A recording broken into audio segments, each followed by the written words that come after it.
بسم اللہ الرحمن الرحیم نحمدہ ونصلی علی رسولہ الکریم۔ فضائل اعمال باب اول حکایت صحابہ میں سے حضرت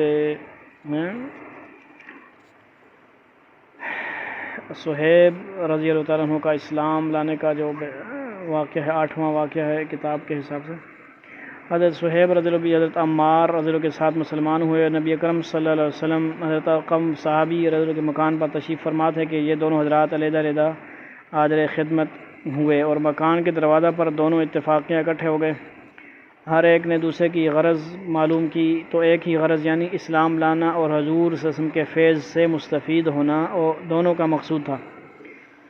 اسلام لائے اور اسلام لانے کے بعد جو اس زمانہ میں اس قلیل اور کمزور جماعت کو پیش آتا تھا وہ پیش آیا، ہر طرح ستائے گئے، تکلیفیں پہنچائی گئیں اور آخر تنگ آ کر ہجرت کا ارادہ فرمایا تو کافروں کو یہ چیز بھی گوارا نہ تھی کہ یہ لوگ کسی دوسری ہی جگہ جا کر آرام سے زندگی بسر کر لیں، اس لیے جس کسی کی ہجرت کا حال معلوم ہوتا تھا اس کو پکڑنے کی کوشش کرتے تھے کہ تکالیف سے نجات نہ پا سکے، چنانچہ ان کا بھی پیچھا کیا گیا اور ایک جماعت ان کو پکڑنے کے لیے لائی گئی۔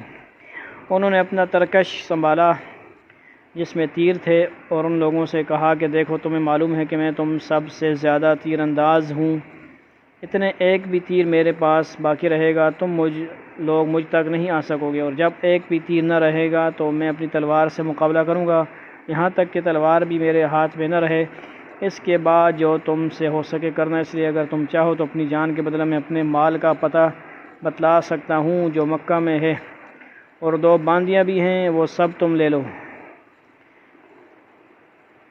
اس پر وہ لوگ راضی ہو گئے اور اپنا مال دے کر جان چھڑائی۔ اسی بارہ میں آیت پاک وَمِنَ النَّاسِ مَن يَشْرِي نَفْسَهُ ابْتِغَاءَ مَرْضَاتِ اللَّهِ وَاللَّهُ رَءُوفٌ بِالْعِبَادِ ٹھیک ہے نازل ہوئی۔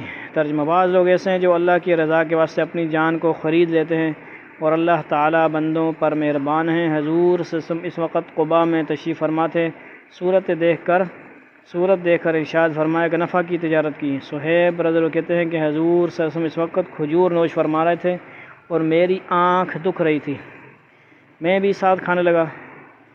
حضور صلی اللہ علیہ وسلم نے فرمایا آنکھ تو دکھ رہی ہے اور کھجوریں کھاتے ہو؟ میں نے عرض کیا کہ حضور صلی اللہ علیہ وسلم اس آنکھ کی طرف سے کھاتا ہوں جو تندرست ہے۔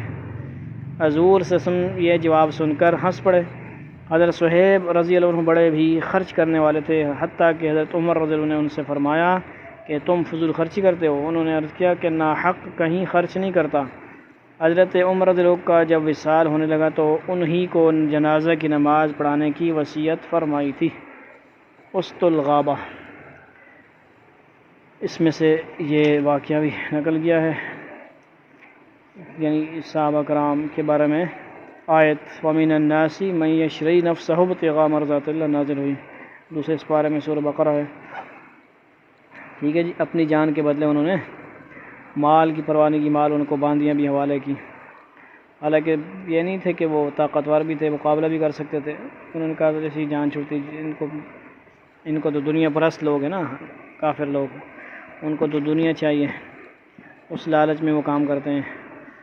تو ٹھیک ہو گیا، خرچ کرنے کا بھی جذبہ ان کے اندر تھا، سمجھ آ گئی، تکلیفیں برداشت کی۔ عمار رضی اللہ عنہ ان کے والدین کا ذکر پیچھے آیا 7 نمبر میں۔ ہمیں بھی اس سے کیا نصیحت حاصل ہوتی ہے، ہم بھی جو ہے قربانی دینے والے بنیں، تو چھوٹی چھوٹی باتوں سے نہ ہو جو ہے گھبرا جائیں، اور ان کے اندر جیسے حضور صلی اللہ علیہ وسلم کے طنز و مزاح کے کچھ واقعات ہیں، جیسے ایک حضور صلی اللہ علیہ وسلم کے پاس کوئی اونٹ مانگنے آیا تو آپ صلی اللہ علیہ وسلم نے فرمایا کہ اونٹ بچہ دوں گا، اونٹ نہیں ملتا ہے، وہ ناراض ہو کے چل پڑا۔ آپ صلی اللہ علیہ وسلم بلایا کہ ہر اونٹنی کا بچہ ہی تو ہوتا ہے۔ یہ بھی ان واقعات میں سے ہے فنی، جس کو سچائی پر مبنی مزاح کے واقعات میں سے ایک اور بھی تھا۔ بوڑھی عورت آئی، اس کو آپ نے فرمایا کہ بوڑھیاں تو جنت میں نہیں جائیں گی، وہ بھی یہ مفہوم ہے نا، الفاظ تو صحیح انشاءاللہ وہ موقع پہ آئیں گے، لیکن مفہوم ایسے ہی ہے۔ وہ بوڑھی بھی ناراض ہو کے چلے گی، پھر اس کو بلایا کہ فرمایا ہر بوڑھی وہ جو ہے جوان ہوگی نا، مرد ہو یا عورت ہو، وہ کیا ہوگی؟ جوان ہوگی، اس کی عمر ہوگی، حضرت عیسیٰ علیہ السلام کی عمر ہے، وہ پھر خوش ہوگی مطلب یہ ہے کہ اس قسم کے مذاق ہمیں بھی کرنے چاہیے. جیسے یہ صحابی نے کیا کہا، حضور جیسے ہمارے یہاں کیا کہتے ہیں بھائی کھجوریں کھائی نا، پیٹ میں درد ہے، کان میں درد ہے، آنکھ میں درد ہے، اور کھائی جا رہا میٹھا کھانے سے مطلب وہ نقصان ہوتا ہے نا. مسلسل آپ 5-6 کھجوریں سے زیادہ کھائیں تو کان میں درد بعض دفعہ بڑوں کو بھی شروع ہو جاتا ہے. لہذا صحابی بھی آپ صلی اللہ علیہ وسلم کے ساتھ، اب آپ صلی اللہ علیہ وسلم کے ساتھ کھانا نصیب ہو جانا کوئی بھی چیز، یہ بھی بڑی سعادت کی بات ہے. صحابی کھانا شروع ہو گئے، حالانکہ وہ مناسب نہیں تھا کہ آنکھ دکھ رہی ہے، لیکن حضور صلی اللہ علیہ وسلم نے فرمایا کہ بھائی آنکھ دکھتی ہے اور کھانا میٹھا شروع کر دیا آپ نے کھجور، اور انہوں نے فرمایا کہ جس آنکھ جو درست ہے اس کی طرف سے کھا رہا ہوں.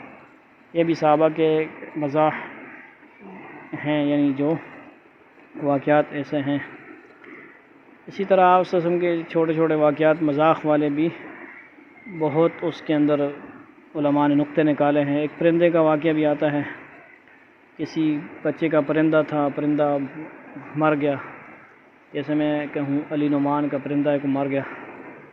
اس میں آپ سے بڑے انداز سے پوچھا اس کا کیا ہوا، اس پرندے کا نام تھا وہ، کیا ہوا اس کا. اس کے اندر 300 کے لگ بھگ علماء نے وہ نقطے نکالے، سوال کیسے کرنا ہے، بچے سے کیسے پوچھنا ہے، یہ اس قسم کی باتیں ہیں. بہت سارے خزانے ہیں.